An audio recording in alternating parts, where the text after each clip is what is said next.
Welcome back to my YouTube channel mathematics best नॉला।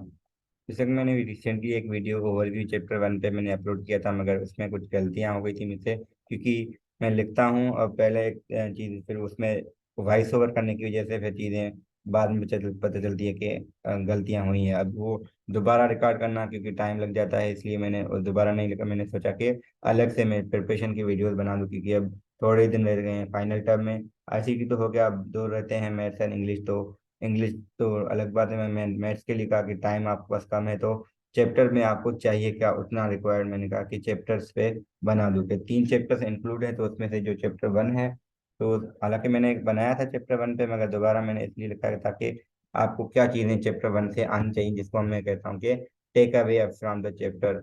तो ये chapter 1 में आपको सिंपल सी 1.1 एक एक्सरसाइज इजी है। उसमें आपको चाहिए क्या 1.1 ए में सिंपल सी चीज़ है कि आपको सेट बिल्डर गिवन है तो ठीक है, वरना आपको सेट बिल्डर में या तो लिखना है, या तो आपको सेट बिल्डर गिवन है तो आप उसको टेबुलर फॉर्म में कन्वर्ट करें। हाँ, कहीं पे डिस्क्रिप्शन डिस्क्रिप्टिव भी वे है मैथ सेट के लिखने का, उसको भी आप कन्वर्ट करते हैं सेम टेबुलर में। ठीक है, टेबुलर का मतलब क्या होता है, लिस्टिंग करना। जैसे कहते हैं ना कि लिस्ट द फॉलोइंग एलिमेंट, तो यहाँ हम कामा लगा के लिस्ट करते हैं, उसको हम लिस्टिंग कहते हैं, और यही तरीका हम कहते हैं इसको टेबुलर फॉर्म।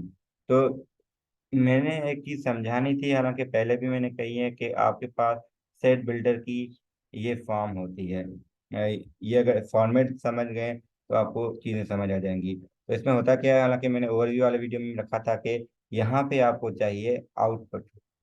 ठीक है, जो आपको चाहिए रिक्वायर्ड है वो यहाँ चाहिए। यहाँ क्या होती है, आपकी कंडीशन होती है कि कंडीशन क्या गिवन है। इधर कोई लिखे गिवन डेट लेस देन है, ग्रेटर देन है, तो इसकी भी हम लिखते हैं कि एक्स आपको चाहिए अगर 3x लेस देन 7 हो। यहाँ होती है बिलोंगिंग। ठीक है, कहाँ से वो बिलोंग करेगा सेट। फॉर एग्जाम्पल मैंने लिखा है कि x belongs to positive integer, तो ये बिलोंगिंग हो जाएगी। हाँ, ये चेंज हो सकता है कि बिलोंगिंग पहले आ जाए और ये आगे आ जाएगी, जैसे एक सवाल में हमें 1.1 में या 1.2 में मिल रहा है। 1.1 में जो क्वेश्चन ए में क्वेश्चन नंबर 3 है, उसमें जो बिलोंगिंग है वो पहले है, जो कंडीशन है वो बाद में। क्वेश्चन 4 में कंडीशन पहले है, बिलोंगिंग बाद में, मगर हैं इसके तीन ही पार्ट्स। पार्ट्स कौन से हैं, एक आपको आउटपुट चाहिए। अगर इसी सवाल में मैं अगर चेंज करूँ तो मुझे यहाँ पे 3x चाहिए, सच दे 3x लेस देन, तो अलग फर्क यहाँ पे होगा कि एक्स जगह 1 रखे हैं 2 रखे हैं, इसको सेटिस्फाई कर रहे हैं, मगर हम यहाँ पे 1 2 रखेंगे, क्योंकि यहाँ क्या कर रहे हैं 3x लेस देन, मगर आउटपुट आपको 3x चाहिए। तो इस केस में आपको 1 एंड 2 आंसर मिल रहा है, इस केस में आपको 1 3 3 एंड 6 आंसर मिलेगा। ये फर्क है इस चीज का कि आपको चाहिए क्या। आगे सवाल ऐसे ही है, मगर लिस्टिंग लिखी है कि आपको मेन मेन है कि आपको सेट बिल्डर फॉर्म में एक तो ये पता हो कि चाहिए क्या, कंडीशन कौन सी है, और बिलोंगिंग कहाँ से है, ये तीन चीजें हैं। और पॉजिटिव इंटीजर और इंटीजर का ख्याल रखना है कि कहीं पे जस्ट इंटीजर लिखा है, कहीं पॉजिटिव इंटीजर। तो ये सिंपल सी चीजें ये थी। इसमें अगर हम वन क्लियरली 1.1 बी में जाएं, तो 1.1 बी में आपको क्या चीज़ें आनी चाहिए।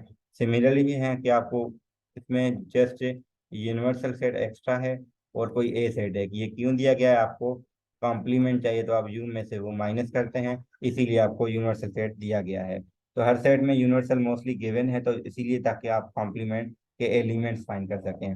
और ये हम कहते हैं कि ए इज सबसेट ऑफ बी कब होता है, जब आपका ए के एलिमेंट सारे बी में मौजूद हों या बिलोंग करें, तो हम कहते हैं ए इज सबसेट ऑफ बी।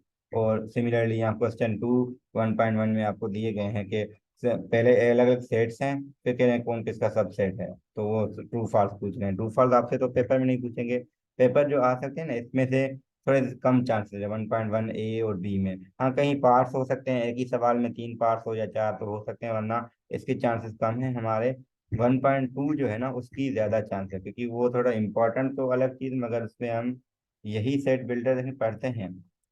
1.2 में जो चीजें हैं मैं इसको अलग से लिखता हूँ कि 1.2 की दो चीजें आपको आनी चाहिए जो मेन है, जो इसमें बताई गई है। आपको क्या क्या है कि आपको रियल लाइन, ठीक है, रियल लाइन का कॉन्सेप्ट है, रियल लाइन कॉन्सेप्ट, इसके अलावा रिप्रेजेंट करें सेट को ऑनलाइन। अगर ये चीज आपको अगर आ रही है, तो रिप्रेजेंट सेट का मतलब ये नहीं कि सिर्फ सेट, सेट का मतलब होगा हमारे पास सेट हो, उसका कॉम्प्लीमेंट हो, यानी जो भी सेट आपके एट द एंड आए उसको रिप्रेजेंट करता है लाइन में।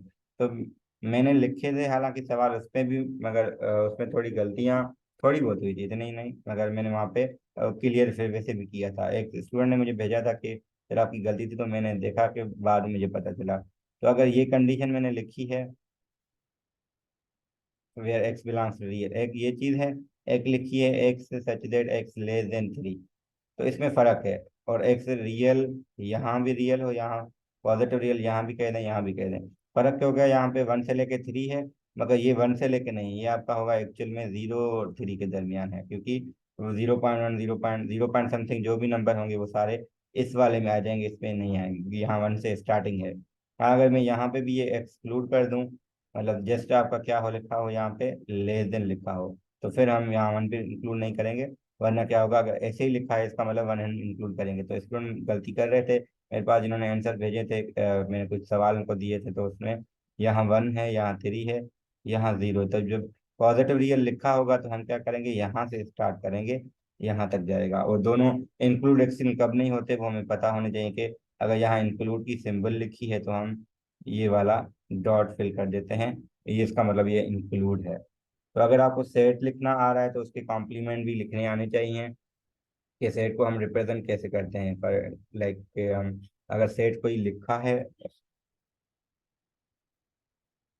क्योंकि चीज़ें ज़्यादा हो जाती हैं तो गलतियां होती हैं, क्योंकि एक ही नंबर लाइन पे बनाएंगे तो गलतियां ज़्यादा होंगी। तो कोशिश करें कि अगर आपको ए सेट दिया गया है, बी सेट दिया गया है, फॉर एग्जाम्पल ए सेट क्या गिवन है कि x such that 1 less than x less than 5 कह दें, और बी सेट हम कह रहे हैं 2 less than x less then 7 कह देते हैं। ठीक है, और यूनिवर्सल भी मैं आपको, यूनिवर्सल वैसे एप्सिलॉन में होता है, मैं ऐसे लिखता हूँ x such that x less then 10 कह दें। वेयर एक्स बिलोंग्स टू, सब में मैं अलग अलग नहीं लिख रहा यहाँ पे, x belongs to real number है, होल रियल नंबर या रियल पॉजिटिव कहें, कोई मतलब पॉजिटिव रियल लिख देते हैं, वरना रियल भी हो सकता है, जस्ट कोई ज्यादा फर्क नहीं पड़ेगा।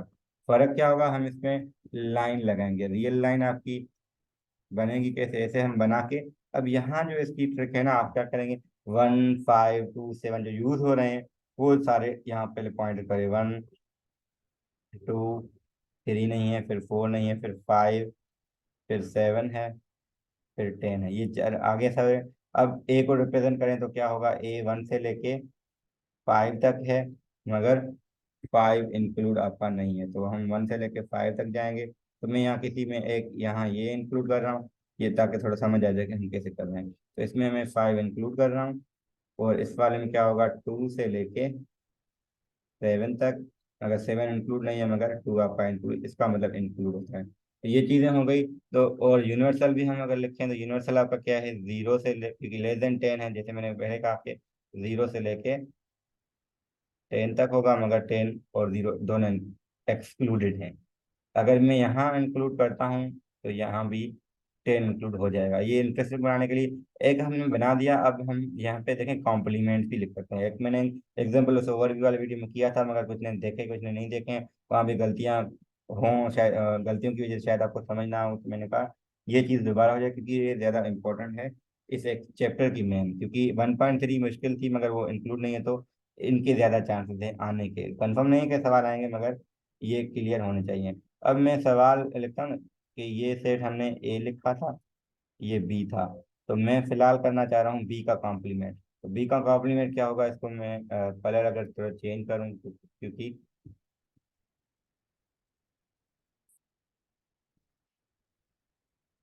तो हमारे पास मैं लिख रहा हूँ कि बी का कॉम्प्लीमेंट। अब देखें इसमें ये 7 इंक्लूड नहीं है, तो बी के कॉम्प्लीमेंट में ये इंक्लूड होगा, मगर क्योंकि यहाँ पे आ रहा है बी, तो बी का कॉम्प्लीमेंट आगे जाएगा, मगर रुकेगा कहाँ पे, यहाँ जाके रुकेगा, क्योंकि 10 यूनिवर्सल से आगे कोई साइड नहीं जा सकता। सिमिलरली मगर बी के कॉम्प्लीमेंट तो ये वाला पार्ट भी था, तो इससे भी हम बाहर निकालें तो ये ओपन इस साइड होके, यहाँ क्योंकि 0 ऐसे ही ओपन था तो ये भी ओपन होगा। तो आपकी दोबारा इसको लिखते हैं, तो यहाँ 0 से लेके कहाँ तक, 2 तक, मगर दोनों इंक्लूड नहीं है आपके।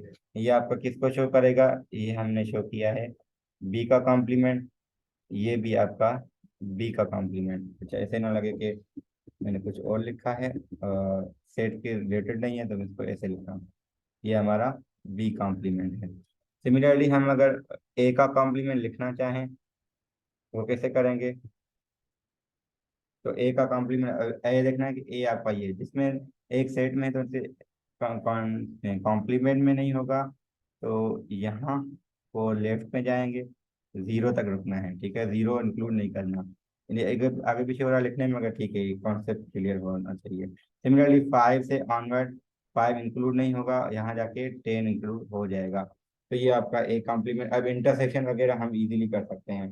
फिलहाल अगर हम लिखना चाहें इंटरसेक्शन ए बी की, तो ए और बी की इंटरसेक्शन देखें, ये ए और बी की इंटरसेक्शन है, इसको हम लिख सकते हैं अलग तरीके से कि ये आपकी होगी क्या एक्चुअल में। तो मैं इसको थोड़ा अलग करने के लिए, ये आपका पोर्शन जो है इसको मैं यहाँ जाके लिख रहा हूँ कि ए इंटरसेक्शन बी क्या होगी आपकी। इसको रिप्रेजेंट इजीली कर सकते हैं, एक सच दैट एक्स कहाँ से लेके है, टू से लेके कहाँ तक है, फाइव तक है, और क्या इंक्लूड है क्या नहीं है वो भी देखना है कि ए टू हमारा इंक्लूड है मगर फाइव इंक्लूड वो भी है, क्योंकि दोनों में आ रहा है, क्योंकि इसमें भी वो आ रहा है इसमें भी आ रहा है, तो हम यहाँ से भी इंक्लूड कर लेंगे, तो टू से लेके फाइव। सिमिलरली हम यूनियन करना चाहें तो यूनियन भी कर सकते हैं।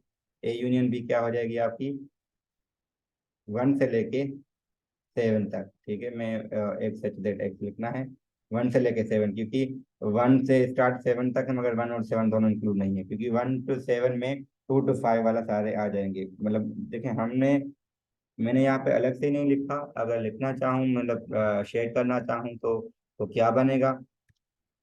तो अगर हमें सिर्फ इंटरसेक्शन करनी थी ना, इसके लिए करें। अगर हमें यूनियन करनी है तो ये चीजें दोबारा एक पे बना के अलग से फिर हम उस पर शेड कर सकते हैं। यूनियन आपकी क्या बनेगी, यहाँ से लेके यहाँ तक जाएगी, ठीक है, और ये पूरा पोर्शन आपका यूनियन बनेगा।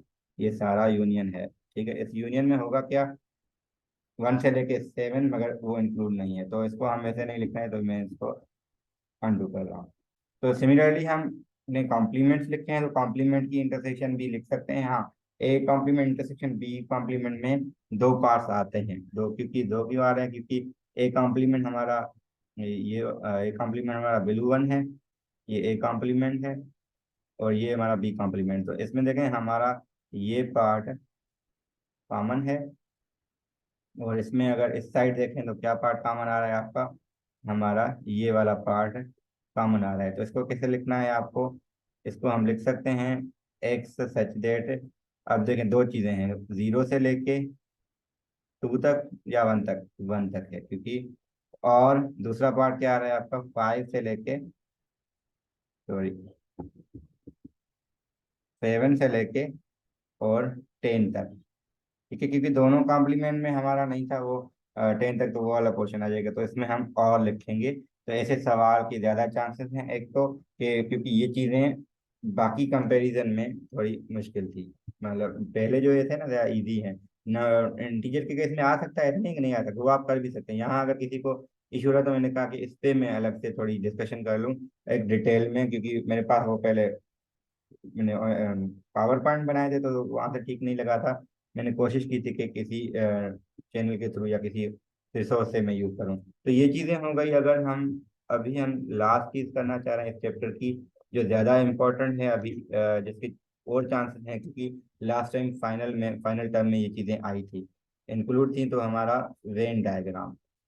क्योंकि वेन डायग्राम हमें अगर आ गया तो हमारी ज्यादा चीजें क्लियर हो जाएंगी। एक वेन डायग्राम ये है कि आपके दो केसेस में ऐसे गिवन है, तो आप इसको इजीली लिख सकते हैं कि भाई कौन से एलिमेंट कहाँ लाई करेंगे। अगर ये बॉक्स नहीं है तो इसका मतलब बाहर कुछ भी एलिमेंट है ही नहीं। आपको ये तीन पोर्शन है इसमें, तो तीनों का सम करते हैं तो हमें यूनियन मिलती है, और इंडिविजुअली हमें कोई कंडीशन दी गई है तो हम वो 1.2 का जो शुरू वाले क्वेश्चन है वो आपके हो जाते हैं।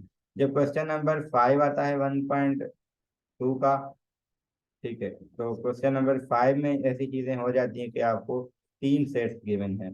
फॉर एग्जाम्पल यहाँ टू है, यहाँ एक्स है, यहाँ थ्री है, यहाँ फाइव है, यहाँ कोई फोर है, जस्ट मैंने एक अननोन रखा है। तो इसमें कंडीशन क्या हो सकती है कि मैं अब ये मैंने अपने लिखे हैं, तो मैं कंडीशन भी अपनी लिखता हूँ कि given that n of A is equal to n of B, ठीक है, और बी को इंटरसेक्शन में नहीं लिखता, ठीक है, मैं लिखता हूँ कि बी, अच्छा एन ऑफ बी लिखते हैं, थोड़ा ये सिंपल बनाते हैं। एन ऑफ ए में देखिए कौन से एलिमेंट्स आ रहे हैं, ये दोनों आ रहे हैं, तो 5+2 यहाँ एन ऑफ ए में आएंगे, और यहाँ जो आएंगे वो 2+x+3 आ जाएगा, ठीक है, एन ऑफ बी में।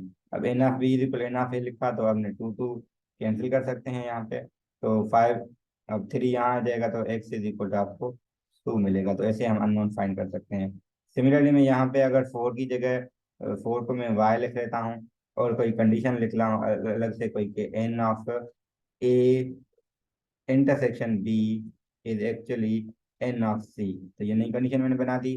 अब ए इंटरसेक्शन बी आपका क्या है, 2 है, एन ऑफ सी क्या है आपका 3+y है, ठीक है, तो एन हमें वाई की, अच्छा हाँ यहाँ पे मेरी निगेटिव मिलेगी क्योंकि मैंने कंडीशन अपनी बनाई है, तो मैं थोड़ी कंडीशन चेंज करता हूँ, एन ऑफ सी नहीं लिखता, मैं N of C intersection B complement करता हूँ ताकि थोड़ा इंटरेस्टिंग बने, तो ये आपका 2 बनेगा, ये जो सी इंटरसेक्शन बी आप कॉम्प्लीमेंट क्या बनेगा, पहले बी का कॉम्प्लीमेंट, ये बी सी, बी का कॉम्प्लीमेंट में ये चीज और ये चीज आएगी, इसकी इंटरसेक्शन सी के साथ करेंगे तो आपको जस्ट यही मिलेगा, तो हम ऐसे इसको लिख सकते हैं, तो आपको यहाँ पे डायरेक्टली वाई आ जाएगा।